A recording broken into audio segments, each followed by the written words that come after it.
باجوہ کے پاس بتانے کو بہت کچھ لیکن خاموش کیوں؟ انصار عباسی کا تجزیہ۔ سابق army chief general Qamar Javed Bajwa کے پاس عمران خان سیاست میں ان کے عروج اور انہوں نے اپنی حکومت کیسے چلائی اس کے بارے میں بتانے کو بہت کچھ ہے۔ جنرل باجوہ کے قریبی ذرائع نے بتایا کہ حال ہی میں ریٹائر ہونے والے سابق آرمی چیف کچھ ضابطۂ اخلاق کی وجہ سے چیئرمین پی ٹی آئی کے ان الزامات کا عوام میں جواب نہیں دے سکے، لیکن اس بات پر اصرار کیا جاتا ہے کہ خان جو کچھ زیادہ تر باجوہ کے بارے میں کہتے ہیں وہ غلط ہے۔ باجوہ اب عمران خان کا فوکس ٹارگٹ ہیں، جو اب نہ صرف باجوہ کو حکومت میں اپنی تمام ناکامیوں کی واحد وجہ سمجھتے ہیں بلکہ یہ الزام بھی لگاتے ہیں کہ جنرل باجوہ نے امریکی سازش کے تحت ان کی حکومت کو ہٹا دیا تھا۔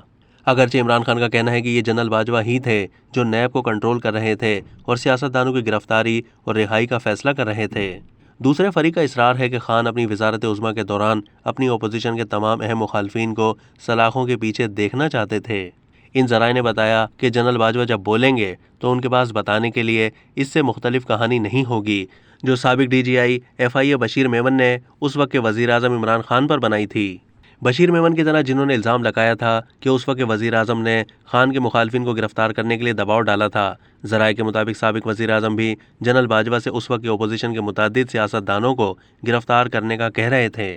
ذرائع نے بتایا کہ جب باجوہ نے کہا کہ وہ یہ کیسے کر سکتے ہیں تو خان نے جنرل مشرف اور ان کے دور حکومت میں ان کے سیاسی مخالفین سے نمٹنے کے لیے ان کا حوالہ دیا تھا۔ اس پر باجوہ نے مبینہ طور پر عمران خان کو بتایا تھا کہ مشرف ایک ڈکٹیٹر تھے۔ باجوہ نے خان سے کہا کہ وہ جو چاہیں تحریری طور پر حکم دیں، تاہم خان نے ایسا نہیں کیا۔ ان ذرائع کا الزام ہے کہ نیب کو اس وقت کے وزیر اعظم نے بیرسٹر شہزاد اکبر اور ایک خفیہ ادارے کے سربراہ کے ذریعے کنٹرول کیا تھا۔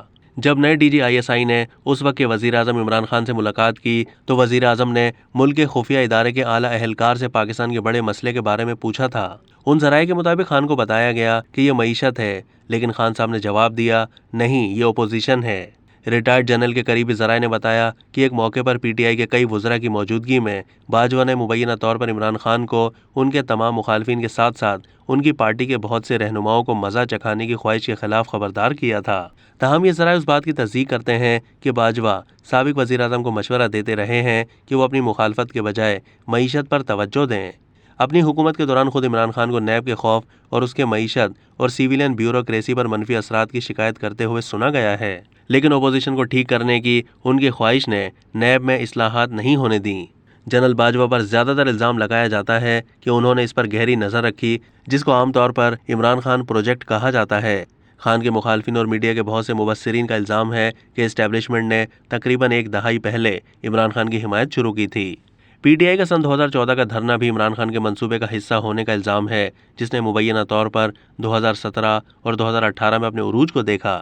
عمران خان کے دور میں اسٹیبلشمنٹ نے ان کا ایسا ساتھ دیا جیسے پہلے کبھی نہیں ہوا، اور وزیر اعظم ہوتے ہوئے خان نے بار بار اس کا اعتراف کیا اور جنرل باجوہ کو اب تک کا بہترین آرمی چیف قرار دیتے ہوئے ان کی تعریف کی۔ خان صاحب نے جنرل باجوہ کو 3 سال کی توسیع دی۔ اپنی حکومت کو بچانے کے لیے اس سال مارچ میں ایک اور توسیع کی پیشکش کی تھی اور بعد میں اکتوبر 2022 میں بھی تجویز دی تھی کہ باجوہ کو اگلے عام انتخابات کے انعقاد اور نئی منتخب حکومت کی تشکیل تک جاری رہنے دیا جائے۔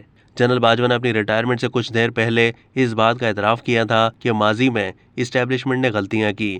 انہوں نے انکشاف کیا تھا کہ ایک ادارے کے طور پر فوج نے فروری 2021 میں غیر سیاسی ہونے کا فیصلہ کیا تھا۔ اب تک کے لیے اتنا ہی۔ مزید معلومات کے لیے ڈیلی جنگ کے یوٹیوب چینل کو سبسکرائب کیجیے۔